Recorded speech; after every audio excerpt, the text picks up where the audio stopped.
Democracy जब तक है बकवास जारी रहे। हर दूसरे दिन बकवास की नदी में बाढ़ आ जाती है, जिसको बकवास की पोथी के डैम में कैद करना बहुत मुश्किल हो जाता है। पर हमारा बकवास प्रसाद इस देश सेवा में लगा है निरंतर। तो खोल आज फिर पोथी और बहने दे बकवास की नदी। बकवास बोल पे हमला बोल। किरण बेदी ने कहा कि आप पार्टी पहले जैसी नहीं रही। सच बात है, आए दिन आप पार्टी अपने रंग बदल रही है। अब तो इनका अपना चुनाव चिन्ह झाड़ू से बदलकर गिरगिट रख लेना चाहिए। राहुल गांधी की इमेज को सुधारने के लिए अपॉइंट किया गया जापानी कंपनी को। राहुल गांधी की इमेज सुधारने के चक्कर में फिर जापानी कंपनी की इमेज कौन सुधारेगा, ये कंपनी वाले सोचने में जुटे हुए। राहुल गांधी की इमेज को सुधारने के लिए जापानी कंपनी को 500 करोड़ रुपए दिए जाएंगे। लेकिन फिर भी 500 करोड़ खर्च करने का क्या फायदा, क्योंकि दिग्विजय अंकल राहुल जी के बारे में 5 मिनट बोलने से इमेज वापस मट्टी पलीत कर रहे हैं। केजरीवाल के धरने की वजह से दिल्ली वालों को मुश्किल हुई। हाँ, सबसे ज्यादा मुश्किल तो दिल्ली वालों को ये पहचानने में हो रही थी कि इसमें कौन सफाई कर्मचारी और कौन आप वाला है, क्योंकि दोनों के हाथ में झाड़ू है। राहुल गांधी ने कहा कि बीजेपी के लोग गंजों को कंघे बेच रहे हैं। हाँ, इनके ही भाषण सुन सुन के लोग अपने बाल नोच नोच के गंजे हुए हैं। इलियाना डिक्रूज ने कहा कि वो दोबारा शाहिद कपूर के साथ काम करना चाहेंगे। वो तो ठीक है, पर ये भी तो देखना पड़ेगा ना कि आपके साथ काम करने के बाद उन्हें कोई फिल्म में मिलती भी है या नहीं। आशुतोष गोवारिकर अब एक इमोशनल फिल्म बनाने वाले हैं। आशुतोष साहब, आप कैसे भी फिल्म बनाएं, आपकी फिल्म का टिकट खरीदने के बाद दर्शकों को रोना।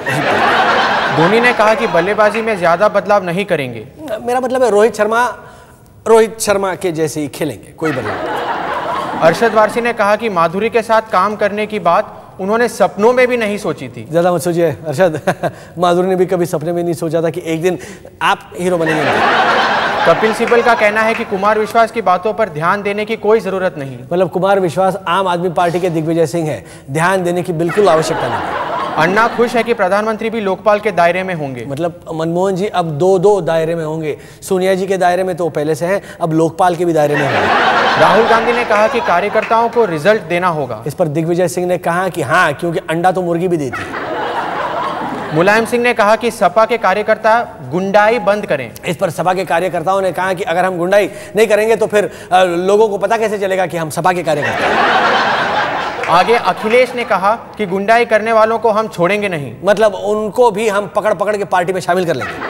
मोदी ने कहा कांग्रेस ने देश को धोखा दिया। हाँ, ये तो है, क्योंकि बीजेपी के पास 32 सीटें थी, फिर भी वो 4 सीटें नहीं जुटा पाए, और कांग्रेस के पास केवल 8 सीटें थी, फिर भी उन्होंने 28 सीटों का जुगाड़ किया। डॉक्टर हर्षवर्धन आप पार्टी से नाराज दिखे। बीजेपी के लीडर हर्षवर्धन सिंह जी हैं तो डॉक्टर, पर पूर्ण बहुमत ना मिलने की वजह से आजकल वो मरीज के जैसे दिखते हैं। शिंदे साहब का कहना है कि वो जल्द दाऊद को भारत लाएंगे। कॉन्फिडेंस देखकर तो ऐसा लग रहा है कि खुद दाऊद ने फोन करके शिंदे साहब को कहा होगा कि मैं आपसे मिलने आ रहा हूँ। कुमार विश्वास की रैली में किसी ने उन पर अंडा फेंका। हो सकता है उसे अंडा ऑमलेट बनाने के लिए फेंका था, क्योंकि विश्वास जी पकाते बहुत अच्छा है और गैस का दाम तो आप सब जानती हैं। मनीष तिवारी ने कहा कि देश की भलाई के लिए राहुल गांधी को प्रधानमंत्री बनना जरूरी है। पर किस देश की भलाई के लिए, ये भी तो उन्होंने कहा है। मायावती का कहना है कि वो एक स्वाभिमानी लड़की है। लड़की? अच्छा, खैर, हाँ, इतनी स्वाभिमानी है कि अगर कोई कार्यकर्ता इनको करोड़ रुपए से कम की माला पहनाता है तो वो पहनने से इनकार कर देते हैं।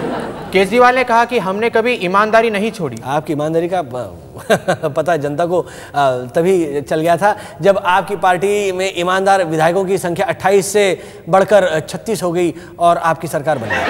केजरीवाल ने कहा कि मेरे अंदर कोई बदलाव नहीं आया है। हाँ, पहले भी नौटंकी करता था, आज भी कर रहा है।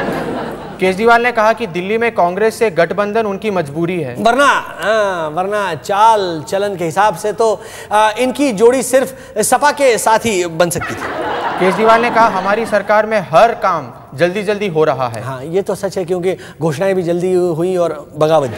बिन्नी ने की अन्ना हजारे से मुलाकात। अब झाड़ू में से धीरे धीरे सीके निकलनी शुरू हुई। सपा के मंत्री स्टडी टूर करके यूरोप से वापस लौट आए। ये लोग सपा के मंत्री हैं और सपा में पढ़ने की कोई उम्र नहीं है। मोदी ने कहा कि दुनिया में कोई भी अपने नाम से नहीं बल्कि काम से बड़ा होता है। लेकिन नील नितिन मुकेश को छोड़कर, क्योंकि नील नितिन मुकेश का नाम उनके काम से काफी बड़ा है। जेटली का कहना है कि अब देश की जनता मोदी मोदी कहने लगी है। मणिशंकर अय्यर के हिसाब से हो सकता है जनता का चाय पीने का मन कर रहा हो, इसलिए मोदी मोदी कर रहा है। सनी देओल अब अपने बेटे को भी फिल्मों में लाने की तैयारी कर रहे हैं।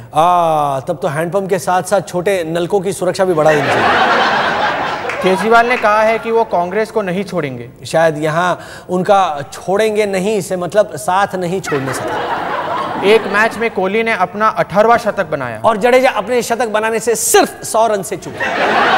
केजरीवाल ने कहा कि हमने 2 दिन में बिजली और पानी सस्ते कर दिए। केजरीवाल कितना भी इंतजाम कर ले, सपा पार्टी के नेता नहाएंगे नहीं। मुंबई के लोकल ट्रेनों में भी हुई टिकट चेकर की पिटाई। रेल विभाग खुश है कि कम से कम ट्रेन बढ़ाने से ट्रेन में इतनी जगह तो हुई है कि किसी को आराम से पीटा जा सके। देश भर में अब गाड़ी चलते वक्त पुलिस को पहनना पड़ेगा हेलमेट। पुलिस इस नियम से बहुत खुश है। उनका बस चले तो पुलिस स्टेशन में भी हेलमेट पहने हैं, फिर चाहे कितनी भी रिश्वत ले कोई पहचान नहीं पाएगा। बस प्रभु बस, अब मैं भी हेलमेट पहन के घर जाना चाहता हूँ। देखिए देखिए क्या बात है, फ्री में काम करके भी बाइक खरीद ली है। इसे कहते हैं भारत निर्माण। शर्मा रहा है। जय हिंद। मेरे ख्याल से महिलाओं को खुद को अंदर से मजबूत करना होगा, मजबूत होना पड़ेगा। इसके लिए उन्हें मेरे जैसे निपुण गुरु के नीचे आध्यात्मिक और ध्यान साधना की शिक्षा लेना बहुत जरूरी है।